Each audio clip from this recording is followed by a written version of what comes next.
भूषित गुरु महाराज के चरण कमल में कोटि कोटि प्रणाम। मोद मंगल साधुसुआ सत्संग प्रिय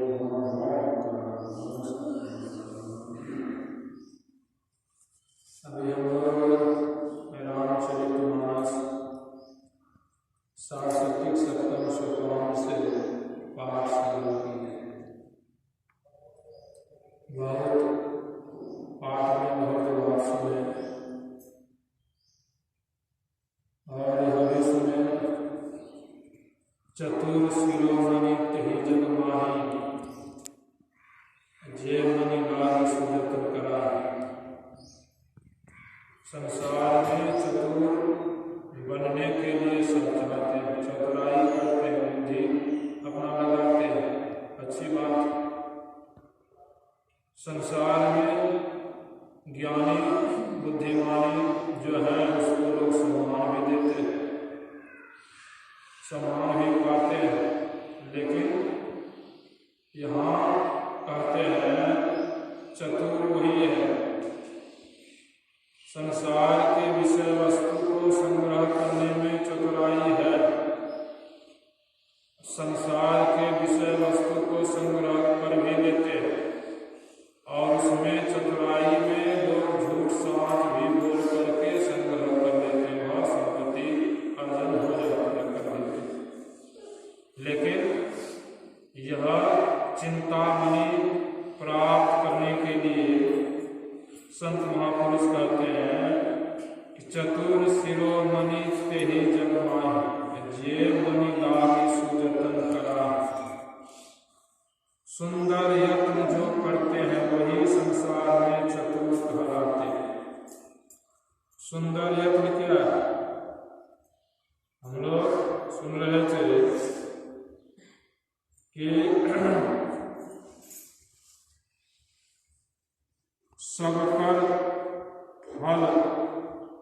सबकर फल हरि भक्ति सुहाई, सो बिनु संत न काहू पाई। सुंदर यत्न संत महापुरुष कहते हैं सबकर फल हरि भक्ति सुहाई। सबका सुंदर हरि भक्ति का फल जो कहते हैं सदा आचरण, जो अच्छे आचरण से है, अपने को अच्छे आचरण में ढालते कहते हैं उसी को यह जो है राम भक्ति जो है प्राप्त। सुंदर यत्न करते हैं अर्थात ईश्वर परमात्मा का भजन कभी नहीं छोड़ते हैं, ईश्वर परमात्मा का भजन करते हैं और संत सदगुरु के अज्ञान में रहते हैं।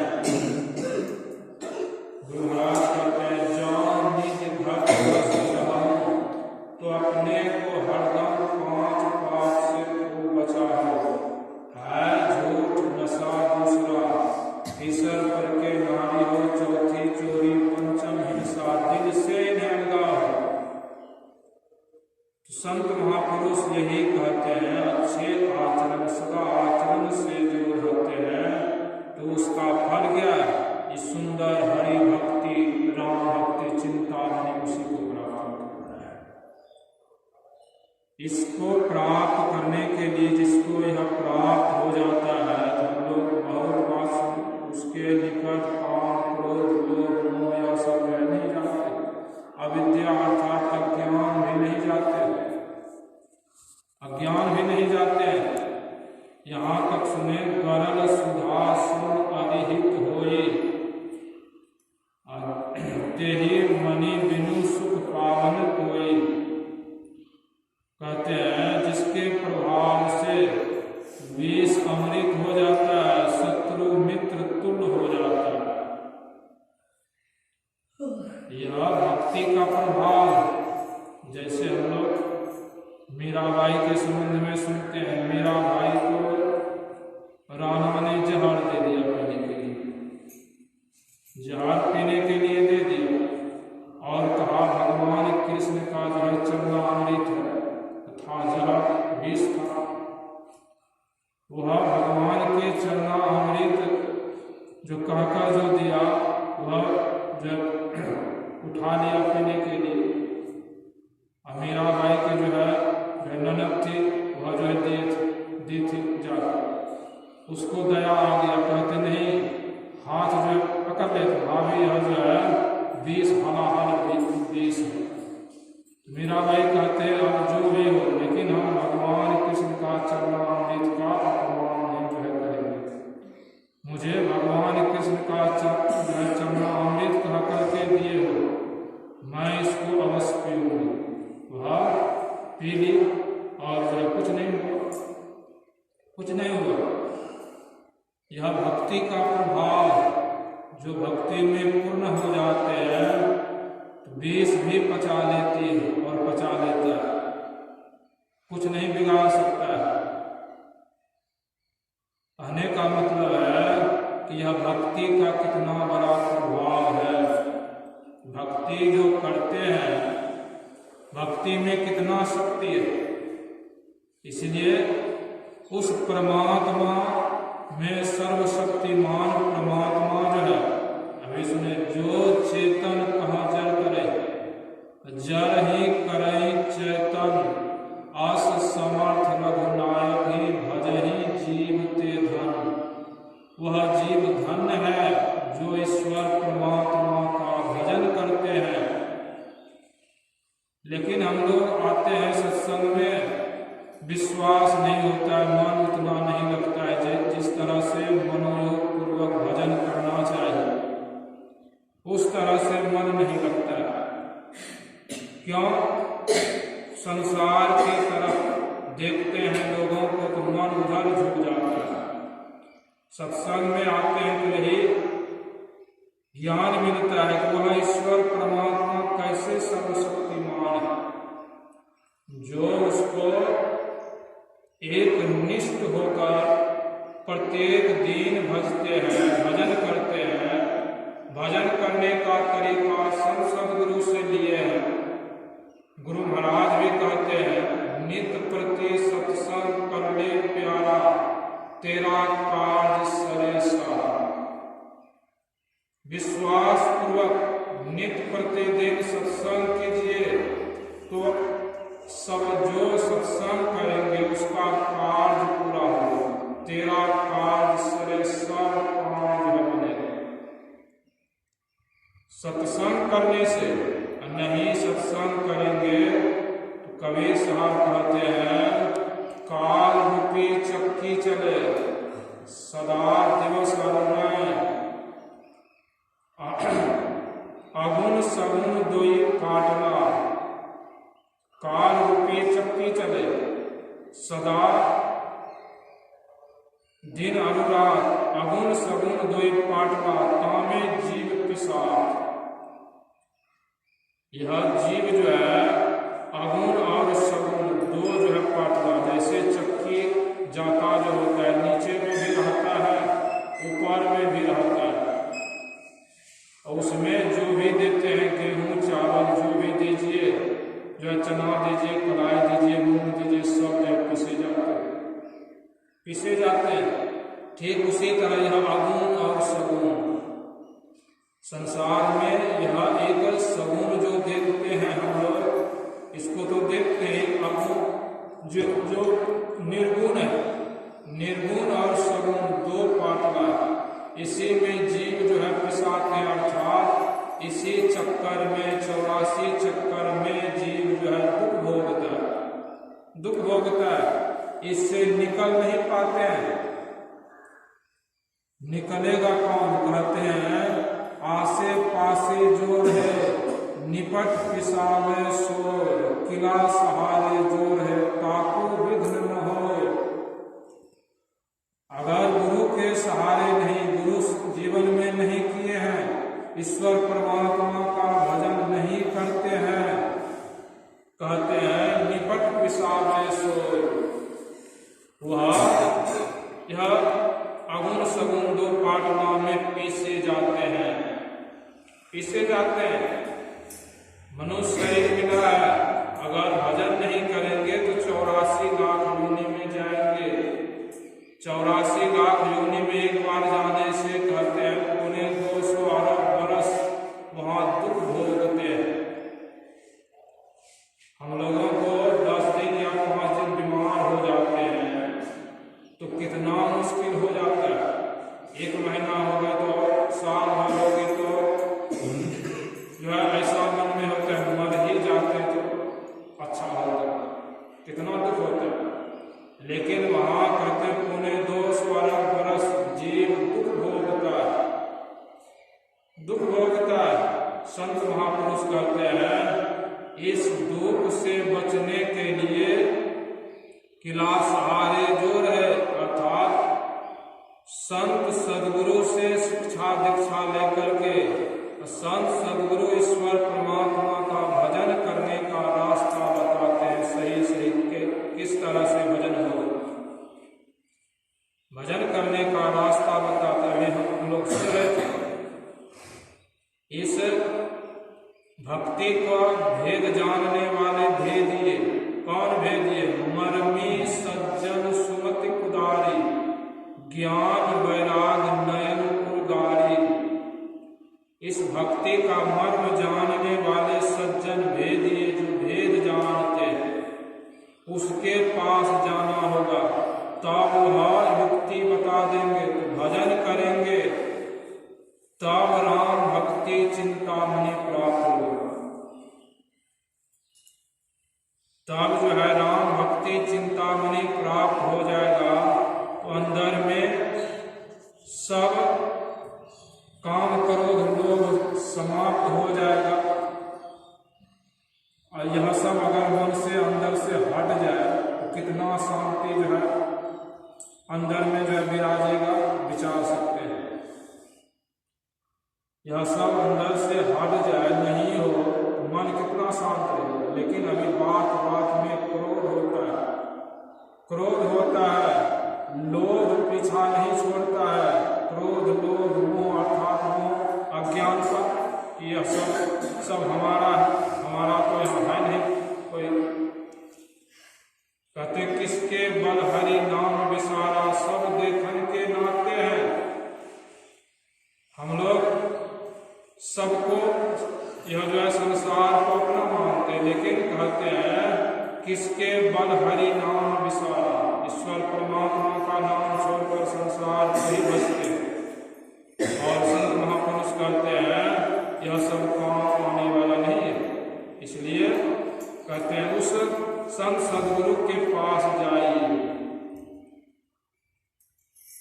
जो है किसके पास? जो है तुलसी साहब कहते हैं कोई भेटे दीन दयाल डगर बतलावे, जही घर से आया जीव तहां पहुंचा। यह जीव आत्मा जहां से आया उसका रास्ता बताने वाले संत सदगुरु होते हैं। इसीलिए उसके पास जाइए। सबके पास सब संत सदगुरु जो नहीं हुए, ऐसे संत सदगुरु के पास जाइए जो अपने स्वयं जो है संसार से पार हो गए। ऐसे संत सदगुरु के शरण में हम लोग आते हैं। ऐसे संत सदगुरु ज्ञान अभी सुन रहे थे।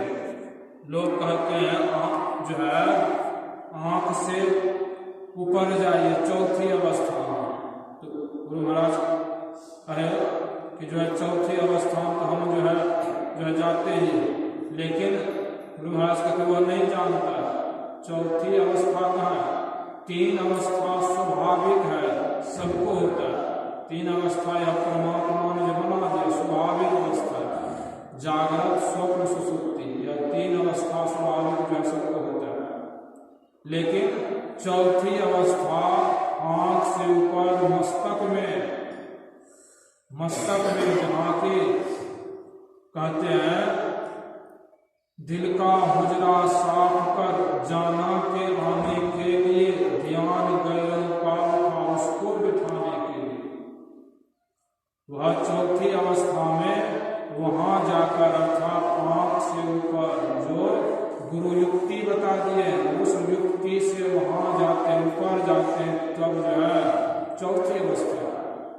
तो मर्मी सज्जन सुमति कुदारी, वह कैसे उपमा देते हैं, जैसे हम लोग प्यास के मारे व्याकुल रहते हैं तो जो है उपाय क्या है, जमीन में जल निकालने के लिए जो है कुदाली से कुआं खोदते हैं कि नहीं खोदते। अभी ट्यूबवेल है, ट्यूबवेल में भी जो है खोदना ही होता है पाइप के द्वारा, तो खोद करके पानी निकाल देते हैं, प्यास दूर हो जाता है, प्यास दूर हो जाता है। जीव संसार में दुखी है, सुख के लिए तड़पते हैं, दौड़ते हैं, इधर उधर भटकते हैं कि सुख मिलेगा, लेकिन सुख मिलता नहीं है, सुख नहीं मिलता है। धन संपत्ति होने पर भी सुख नहीं है, शांति में सुख नहीं है। इसलिए वहां कहते हैं कि वहां मर्मी सज्जन सुमति कुदारी, संत सदगुरु सुबुद्धि देते हैं, उस सुबुद्धि को लेकर वह जो है कुदाली है, सुबुद्धि अर्थात एक सत्संग को आगे, सत्संग में अच्छा ज्ञान देते हैं, सुविचार देते हैं, तब गुरु जो है वह दीक्षा देते हैं, गुरु से शिक्षा दीक्षा लेते हैं और वह कुदाली से अर्थात गुरु युक्ति से अंदर में अपने को ठहराते हैं। जहाँ ठहराना चाहिए उस युक्ति से अगर ठहर जाएंगे तो अंदर में प्रकाश मिलेगा। तो प्रकाश में गुरु महाराज कहते हैं भाव प्रकाश मिटल अंधियारी, सुख भय बहुत तेरे। तब वहां सुख का अनुभव होने लगा, सुख मिल जाएगा। भाव प्रकाश मिटल अंधियारी, अंधकार समाप्त हो जाएगा, प्रकाश मिल जाएगा अंदर में, तब कहेंगे बहुत सुख हुआ, बहुत सुख हुआ। तो यह जो है सुख मिलेगा उस संत सदगुरु से युक्ति जानकर ध्यान करेंगे, तब जो है उस बुद्धि जो है कहा जाए कुदाली से, ज्ञान वैराग नयन कुदाली। वहां किस आंख से देखेंगे, कहते हैं ज्ञान और वैराग, ज्ञान रूपी आंख से देखेंगे। वैराग कहते हैं संसार से उपरांत परमात्मा में अधिक प्रेम, जो परमात्मा में प्रेम करेगा। कहते सत्संगति के तेहि अधिकारी, राम भगति के तेहि अधिकारी, जिसको सत्संगति अति प्यारी, जिसको सत्संग बहुत प्यारा है, सत्संग छोड़ता नहीं है, वही राम भक्ति का अधिकारी है। इसलिए जो है हम लोगों को सत्संग में आना चाहिए, सत्संग नहीं छोड़ना चाहिए। संत जो कैसे होते हैं, कहते हैं संत के पास जाने से, संत के पास जाने से वह ज्ञान देता है, दरिद्रता समाप्त हो जाता है, फिर वह दरिद्र जो है नहीं रहता है, क्योंकि ज्ञान हो गया, दरिद्रता जो है समाप्त हो गई। और संत कैसे होते हैं, अभी हम लोग सुन रहे थे कि राम सिंधु घन सज्जन धीरा, चंदन तरु हरि संत समीरा। शांत नहीं होते तो जो है परमात्मा को नहीं जानते। गोस्वामी तुलसीदास जी महाराज कहते हैं राम सिंधु, राम क्या है तो समुद्र है, राम सिंधु घन सज्जन धीरा, सज्जन अर्थात संत जन क्या है तो मेघ रूप बादल रूप, और राम क्या है तो चंदन रूप और संत पवन रूप है। चंदन वृक्ष है, चंदन वृक्ष में खुशबू भी है, लेकिन खुशबू हवा जब चलती है तो बहुत दूर तक सुगंध ले जाता है, सुगंध लगता है, हवा के माध्यम से बहुत दूर तक सुगंध जाते हैं। ठीक उसी तरह से और कहते हैं समुद्र का उपमा दिए, परमात्मा सर्वत्र है इसलिए वह समुद्र है, और समुद्र में जल रहता है, और उस जल से खेती करके सब कोई खेती जो है कर लेगा, यह संभव नहीं है, संभव नहीं है। समुद्र से जल लाकर खेती जो है करना संभव नहीं लेकिन संत जो होते हैं कहते हैं वह मेघ रूप बादल रूप होते हैं, और बादल जो बनते हैं समुद्र से ही बादल जो बनते हैं, और बन करके वह बादल घूर घूर करके बरसात भेज देते हैं जो है वर्षा के समय में होता है। तो किसान लोग खेती जो है कर लेते हैं, आसानी से हो जाता है, लेकिन समुद्र से पानी लाना संभव नहीं है। ठीक उसी तरह परमात्मा संसार में सर्वत्र है, लेकिन संत सदगुरु नहीं मिले तो परमात्मा का ज्ञान, परमात्मा किस चिड़िया का नाम है नहीं जान पाएंगे। ऐसे लोग भक्ति जो है करते हैं, लेकिन भक्ति जो है करने से क्या होगा, उसको ज्ञान ही नहीं। जिस परमात्मा के संबंध में जो सबका आधार है, जो सर्वाधार है, वह निराधार है, उसको किसी का अवलंबन नहीं चाहिए। ऐसे परमात्मा को जानने वाला बहुत कम आदमी संसार में, और ऐसे परमात्मा का ज्ञान सत्संग के द्वारा जो दिया जाता है। इसलिए जो है हम लोगों को सत्संग में आना चाहिए और सत्संग के ज्ञान को सुनना चाहिए। यही आप लोगों के बीच में